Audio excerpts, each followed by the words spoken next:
السلام علیکم ناظرین، سیاست ٹی وی کے عالمی خبرنامے میں آپ کا استقبال ہے۔ میں ہوں منان جابری۔ سب سے پہلے پیش ہے ہیڈ لائنز۔ فیفا نے all India football federation کو معطل کر دیا۔ ہندوستانی ادارے میں تیسرے فریقین کی غیر ضروری مداخلت معطلی کا سبب، فیفا کا بیان۔ میانمار کی معزول لیڈر آنگ سان سوچی کو کرپشن کے الزام میں مزید 6 سال قید کی سزا، 11 سال قید کی سزا بڑھ کر اب 17 سال ہو گئی۔ افغانستان سے انخلا کا 1 سال، ہم پہلے سے زیادہ مضبوط پوزیشن میں ہیں، امریکی محکمہ ترجمان کا بیان۔ کہا فوجی مشن کے خاتمے کا مطلب سفارتی اور فلاحی مشن کا خاتمہ نہیں۔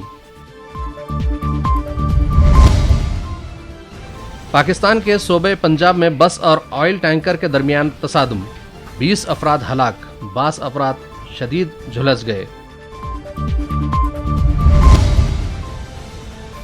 اور سلمان رشدی پر حملہ، ایران کی کسی بھی طرح ملوث ہونے کی تردید، کہا ہمارا اس واقعے سے کوئی تعلق نہیں۔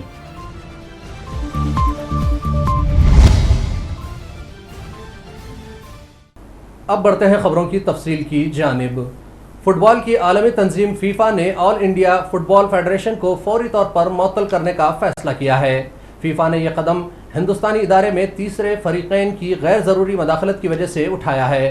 فٹ بال کی عالمی تنظیم فیفا نے اعلان کیا ہے کہ وہ فٹ بال کے ہندوستانی ادارے آل انڈیا فٹ بال فیڈریشن کو فوری طور پر معطل کر دیا ہے۔ اس کی وجہ سے ہندوستان کی فٹ بال کی تمام بین الاقوامی سرگرمیاں بری طرح سے متاثر ہوں گی۔ فیفا کی گورننگ باڈی کا کہنا ہے کہ تیسرے فریقین کی جانب سے غیر ضروری مداخلت کی وجہ سے فیفا کے قوانین کی سنگین خلاف ورزیاں ہو رہی ہیں۔ اس کے مد نظر یہ فیصلہ کیا گیا۔ عالمی ادارے کی اس کارروائی کے سبب ہندوستان اس برس اکتوبر میں ہونے والے FIFA under 17 women's world cup کی میزبانی سے محروم ہو سکتا ہے۔ یہ ٹورنامنٹ 11 سے 30 اکتوبر کے درمیان ہونا طے تھا، تاہم فیفا کے تازہ ترین فیصلے کی وجہ سے یہ ہندوستان میں منعقد نہیں ہو سکتا۔ عالمی فٹ بال کی گورننگ باڈی اس ٹورنامنٹ کے حوالے سے اپنے اگلے اقدامات کا جائزہ لے رہی ہے۔ فیفا کا یہ بھی کہنا ہے کہ وہ اب بھی کھیل اور نوجوانوں کے امور کی بھارتی وزارت کے ساتھ مسلسل رابطے میں ہے اور اسے امید ہے کہ اس کا کوئی مثبت نتیجہ نکل سکتا ہے۔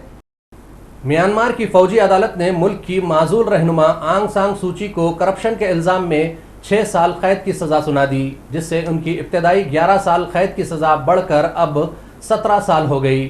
پیش ہے ناظرین یہ تفصیلات۔ میانمار کی فوجی عدالت نے ملک کی معزول رہنما آنگ سان سوچی کو کرپشن کے الزام میں 6 سال قید کی سزا سنا دی، جس سے ان کی ابتدائی 11 سال قید کی سزا بڑھ کر اب 17 سال ہو گئی ہے۔ 77 سالہ سوچی کو گزشتہ سال 1 فروری میں فوج نے بغاوت کے ذریعے ان کی حکومت کا تختہ الٹنے کے بعد حراست میں لے لیا تھا، جس سے اس جنوب مشرقی ایشیائی ملک میں جمہوریت کے مختصر دور کا خاتمہ ہوا۔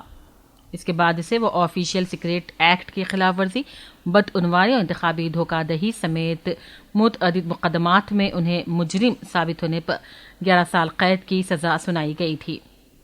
میڈیا سے گفتگو کے مجاز نہ ہونے کے سبب شناخت مخفی رکھنے کی شرط پر ذرائع نے بتایا ہے کہ آنگ سان سوچی کو انسداد بدعنوانی کے 4 الزامات کے تحت 6 سال قید کی سزا سنائی گئی ہے۔ ان پر عائد ہر الزام میں زیادہ سے زیادہ 15 سال قید ہو سکتی ہے۔ آنگ سان سوچی کو ہر ایک کیس میں 3 سال کی سزا سنائی گئی ہے، لیکن 3 سزائیں ایک ساتھ دی جائیں گی۔ ذرائع نے مزید کہا کہ بظاہر ان کی اچھی صحت ہے اور سزا کے بعد انہیں کوئی بیان جاری نہیں کیا۔ نوبل انعام یافتہ معزول رہنما کو پہلے ہی بدعنوانی، فوج کے خلاف اکسانے، کورونا کے قوانین کی خلاف ورزی اور ٹیلی کمیونیکیشن قانون کو توڑنے کے جرم میں 11 سال قید کی سزا سنائی جا چکی ہے۔ صحافیوں کو عدالت میں ہونے والی سماعتوں میں شرکت سے روک دیا گیا تھا۔ بیورو رپورٹ، سیاست ٹی وی۔ امریکہ نے کہا کہ افغانستان میں 20 سال امریکی مشن کے خاتمے کو تقریباً 1 سال مکمل ہو گیا۔ افغان انخلا کے 1 سال بعد آج ہم پہلے سے زیادہ مضبوط پوزیشن میں ہیں۔ امریکی وزارت خارجہ کے ترجمان نیڈ پرائز نے پریس بریفنگ دیتے ہوئے کہا کہ آج ہم عالمی خطرات، چیلنجوں اور مواقع پر بہتر توجہ دینے کے قابل ہیں، اور فوجی مشن کے خاتمے کا مطلب افغانستان میں سفارتی اور فلاحی مشن کا خاتمہ نہیں ہے۔ امریکی وزارت خارجہ کے ترجمان نے کہا کہ پچھلے ایک سال میں امریکی حکومت نے تحفظ کے غیر معمولی اقدامات کیے ہیں۔ حال ہی میں کابل میں القاعدہ لیڈر ایمن الظواہری کی ہلاکت اس کا ثبوت ہے۔ ان کا کہنا تھا کہ مشکل معاشی حالات میں ہم افغان عوام کی فلاحی امداد جاری رکھیں گے، جبکہ ہمیں طالبان حکومت سے امید ہے کہ وہ افغان عوام سے کیے گئے وعدوں کو پورا کرے گی۔ سعودی ولی عہد شہزادہ محمد بن سلمان نے شاہ سلمان کی جانب سے خانہ کعبہ کو غسل دیا ہے۔ شہزادہ محمد بن سلمان نے غسل کعبہ کی سالانہ رسم سے قبل طواف کیا اور دعا کی۔ ان کے ساتھ سعودی وزیر اسپورٹس شہزادہ عبدالعزیز بن ترکی الفیصل بھی تھے۔ ان کا استقبال حرمین و شریفین انتظامیہ کے سربراہ اعلیٰ ڈاکٹر عبد الرحمن السدیس نے کیا۔ اس موقع پر دیگر اعلیٰ حکام بھی موجود تھے۔ مسجد الحرام مکہ مکرمہ میں غسل کعبہ کی سالانہ رسم ادا کی گئی۔ اسلامی ملکوں کے سفارتکاروں نے اس میں شرکت کی۔ واضح ہے کہ غسل کعبہ کی رسم میں 45 لیٹر آب زمزم استعمال کیا جاتا ہے۔ پیش ہے یہ خاص رپورٹ۔ مسجد الحرام مکہ مکرمہ میں غسل کعبہ کی سالانہ رسم ادا کی گئی۔ اسلامی ملکوں کے سفارتکاروں نے شرکت کی۔ غسل کعبہ کی رسم کے موقع پر فورس تعینات کی گئی تھی۔ حرمین شریف انتظامیہ کے سربراہ اعلیٰ ڈاکٹر عبد الرحمن السدیس، علماء، شاہی خاندان کے افراد اور منتخب شخصیات نے غسل کعبہ کی سعادت حاصل کی۔ غسل کعبہ عرق گلاب اور اعلیٰ درجے کے عود سے معطر آب زمزم سے دیا گیا۔ کعبے کی اندرونی دیواروں کو کپڑے سے صاف کیا گیا۔ یاد رہے کہ غسل کعبہ کی رسم میں 45 لیٹر آب زمزم استعمال کیا جاتا ہے، جبکہ طائف کے گلاب کا عرق 50 تولے اور اعلیٰ درجے کا عود آب زمزم میں ملا کر استعمال کیا جاتا ہے۔ مسجد الحرام میں صفائی کے ادارے کے ڈائریکٹر کے مطابق غسل کعبہ میں استعمال ہونے والی تمام اشیاء پر چاندی کی پرت چڑھی ہوتی ہے۔ اس کام کے لیے چاندی کے داندانوں والی 4 جھاڑو استعمال ہوتی ہے۔ غسل کعبہ سے قبل جھاڑو سے خانہ کعبہ کی گرد بھی صاف کی جاتی ہے۔ بیورو رپورٹ، سیاست ٹی وی۔ سعودی عرب کی کنگڈم ہولڈنگ کمپنی کے مالک اور ارب پتی شہزادہ الولید بن طلال نے رواں سال فروری اور مارچ کے درمیان 3 بڑی روسی توانائی کمپنیوں میں $50 کروڑ سے زیادہ کی سرمایہ کاری کی۔ سعودی عرب کی کنگڈم ہولڈنگ کمپنی ممکنہ طور پر کم قیمت والے اثاثوں کی تلاش میں ہے۔ شہزادہ الولید بن طلال کی جانب سے یہ قدم ایک ایسے موقع پر اٹھایا گیا ہے جب 24 فروری کو روس کے یوکرین پر حملے کے بعد کئی مغربی ممالک نے روسی توانائی کمپنیوں اور ان کے ایگزیکٹوز پر پابندیاں عائد کر دی تھیں۔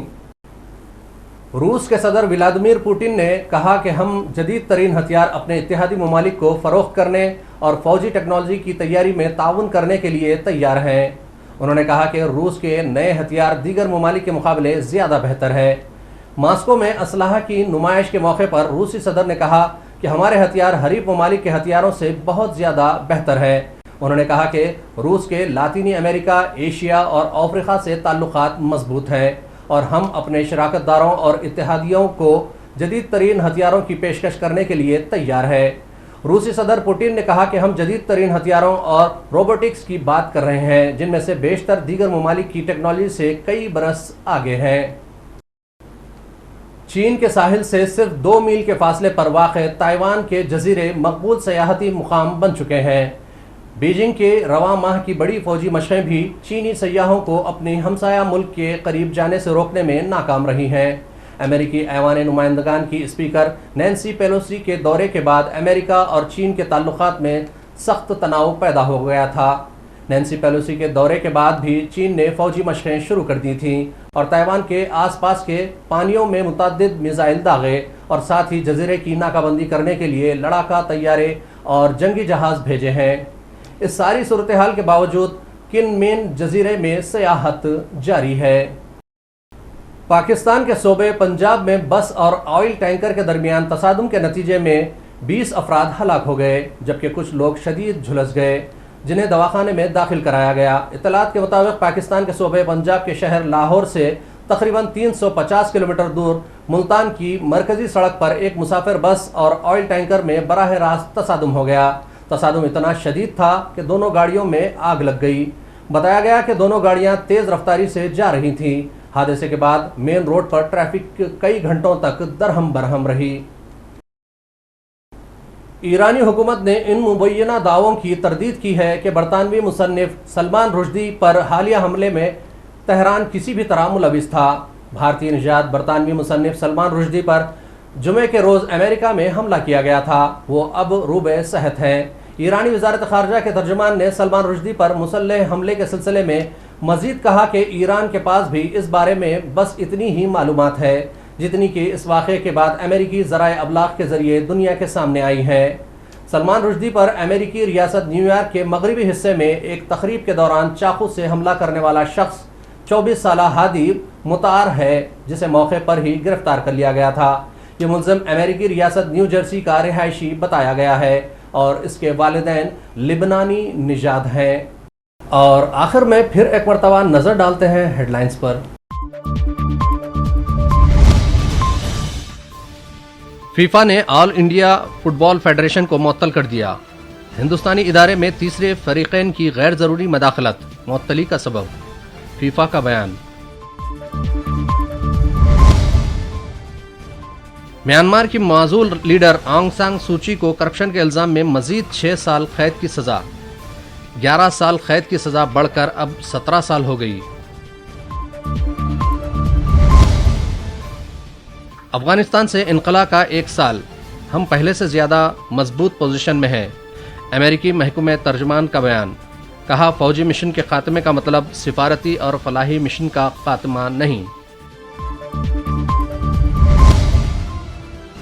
پاکستان کے صوبے پنجاب میں بس اور آئل ٹینکر کے درمیان تصادم، 20 افراد ہلاک، 22 افراد شدید جھلس گئے۔ اور سلمان رشدی پر حملہ، ایران کی کسی بھی طرح ملوث ہونے کی تردید، کہا ہمارا اس واقعے سے کوئی تعلق نہیں۔